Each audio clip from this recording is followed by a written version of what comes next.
petit coucher de soleil. Oh, Joe Voyage. Mec, ça va C'est ou comment? quoi? C'est quoi Tranquille. ici? Bah, on est à l'aéroport, c'est ma résidence secondaire.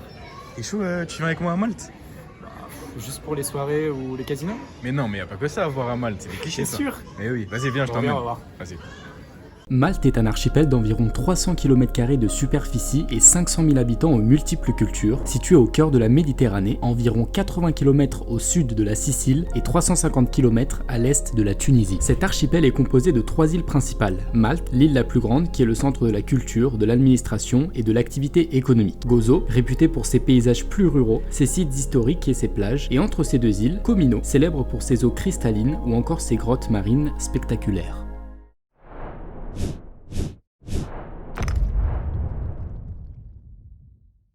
Commençons par sa capitale. La Valette est l'une des rares capitales au monde à avoir été construite entièrement durant la période moderne par les chevaliers de Saint-Jean. Elle a été conçue dès le départ comme une cité fortifiée capable de résister aux attaques extérieures, notamment après le siège de Malte par les Ottomans en 1565. La ville accueille festivals et événements toute l'année, ce qui lui donne une énergie unique. Elle est également inscrite au patrimoine mondial de l'UNESCO, notamment pour ses édifices, ses ruelles et ses magnifiques points de vue.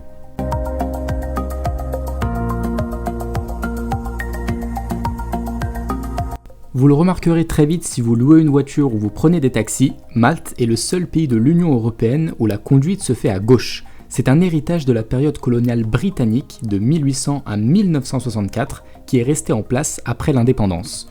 Et comme ce que vous voyez, il y a même des vidéos qui vous donnent des conseils sur comment bien conduire à gauche à Malte. En me baladant sur le rooftop de l'hôtel, j'ai fait la rencontre d'un homme très inspirant qui m'aura appris beaucoup de choses sur Malte.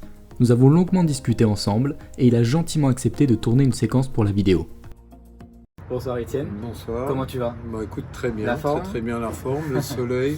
Il fait beau, c'est Là, il génial. fait beau, c'est Merci bien. beaucoup pour le temps que tu vas nous accorder. Est-ce que tu peux te présenter rapidement? Oui, bah, je suis accompagnateur en montagne en France et en fait je me retrouve à Malte pour avoir lu un bouquin magnifique qui se passe ici à Malte, dans le fort Saint-Elme, juste à côté à La Valette.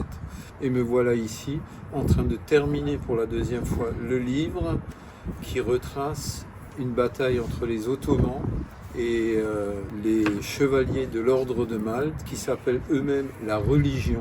D'ailleurs, je peux que vous conseiller ce bouquin, c'est un anglais, Tim Wheelock, La religion, c'est passionnant. C'est un bouquin qui donne envie de venir à Malte et qui donne envie de visiter, de s'approprier soi-même ce cadre magnifique, cette île, la culture et tout. C'est un peu une clé qui m'a permis de prendre conscience de la densité des lieux, qu'on est sur un lieu de mémoire et je pense que ça peut aider pas mal de monde à venir s'immerger aussi sur cette île.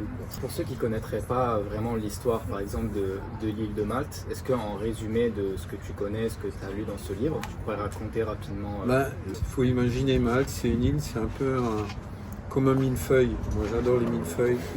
Le premier millefeuille humain, c'est il y a à peu près 5000 ans. Des hommes sont venus de Sicile sur des radeaux. Ils ont commencé à édifier des monuments et se sont installés. Ensuite, il y a eu les Étrusques, les Carthaginois, les Romains, les Normands, les Arabes, les Croisés, pour finir par un tout petit peu les Français. Bonaparte est passé, resté 2 ans. Il y a un très gros mix de culture ici à Malte. Et on retrouve ça dans l'architecture, on retrouve ça dans la culture, on retrouve ça dans la langue. Le maltais est un ensemble qui a plusieurs origines. Il y a des mots à sonorité arabe, il y a des mots d'anglais, il y a vraiment un melting pot d'origine qu'on retrouve dans cette langue qui est très très musicale. Donc encore actuellement en fait, ça s'est Oui, pas perdu. Les gens parlent le maltais, c'est leur langue à eux. C'est un peuple donc qui a vraiment plusieurs origines et ça donne un peuple sûrement qui est très fier de vivre quand même sur une île très isolée. Il faut quand même savoir qu'il n'y a pas d'eau. L'eau elle est désalinisée. Bon, c'est un endroit qui est magnifique et qui convient de visiter pas à pas, en prenant quelques petits outils comme le bouquin. Donc on conseille de lire le bouquin et de venir à Malte pour découvrir... Oui, le meilleur moyen, c'est comme si on parle d'un restaurant, pour dire si le restaurant est bon, vaut mieux y aller et puis goûter. Exactement, On et se se fait faire sa son propre propre idée. avis. Mais c'est vrai que c'est un lieu qui m'a assez dérouté parce qu'à la fois c'est très aride, il n'y a pas d'arbres, effectivement peu d'eau, mais c'est une terre de mémoire qui est très très riche et c'est cette densité de mémoire que j'aime beaucoup et que j'ai apprécié durant mon séjour. Et bah trop bien. Et nous on découvre ça du coup, Bah oui, c'est quelques jours. Profitez-en aussi et à la Merci limite, rien que vous, trouvez-vous le bouquin, vous allez voir. C'est un boulot de recherche incroyable. Et il a recherché dans beaucoup d'éléments historiques. Tous les éléments historiques sont référés et il y a quelques personnages imaginaires qui viennent se greffer là-dedans. Parfait. Et ben merci beaucoup Étienne, Merci c'était à un vous. plaisir. Merci. Les plus anciens temples mégalithiques au monde se trouvent à Malte, datant plus de 5000 ans. Certains sites, comme Agarkim et Mnajdra, sont plus anciens que Stonehenge et les pyramides d'Égypte.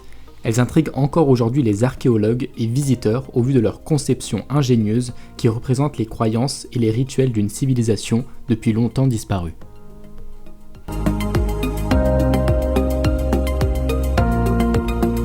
Le village de Popeye a été originellement construit comme décor pour la comédie musicale Popeye de 1980 avec Robin Williams.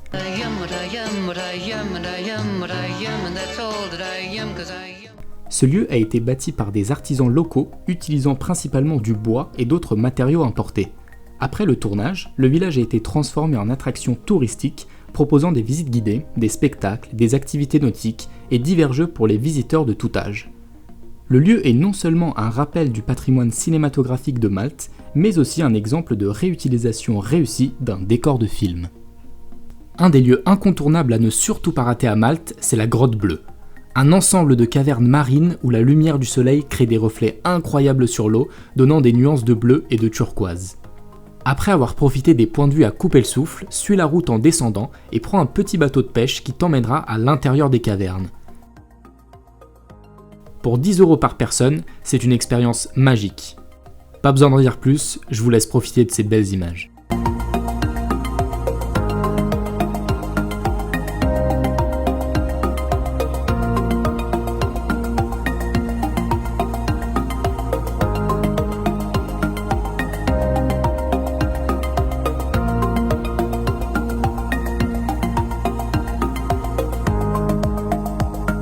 Nous l'avons vu en introduction, Malte ne se résume pas à sa capitale et son île principale. C'est pour ça qu'on a décidé de faire une excursion d'une journée en bateau pour découvrir Comino et sa Blue Lagoon. L'eau était incroyable et je me suis baigné, même si... Puis nous avons visité Gozo, une très belle découverte avec ses petites ruelles, ses belles églises et ses magnifiques points de vue.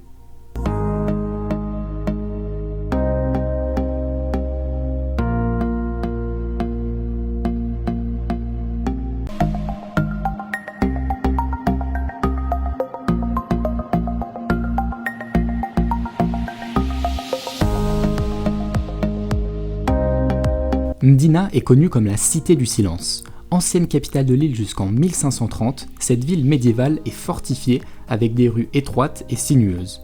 Le trafic automobile est fortement limité, ce qui contribue à une expérience immersive dans un cadre qui semble avoir peu changé depuis des siècles. Elle a même été utilisée dans la série Game of Thrones comme lieu de tournage dans la première saison. Et pour terminer, j'aimerais vous parler de Marsakloc, un charmant village de pêcheurs situé au sud-est de Malte. Il est notamment célèbre pour ses nombreux bateaux traditionnels colorés, appelés louzous. L'atmosphère est authentique et l'expérience vaut vraiment le coup. Je vous conseille de venir le dimanche pour découvrir le plus grand et le plus varié marché de l'île. Vous y trouverez une très grande variété de produits frais de la mer, des fruits et des légumes, des souvenirs, du textile ou encore de l'artisanat traditionnel. Et pour changer d'habitude, son église principale vaut vraiment le détour.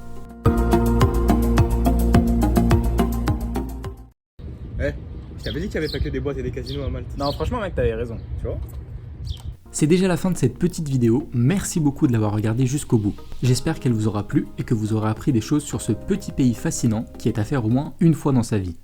De nouveaux concepts et de grosses vidéos arrivent, alors mettez un like et abonnez-vous pour être sûr de ne rien rater. D'ici là, on se retrouve très vite pour de prochaines aventures, prenez tous soin de vous, ciao tout le monde.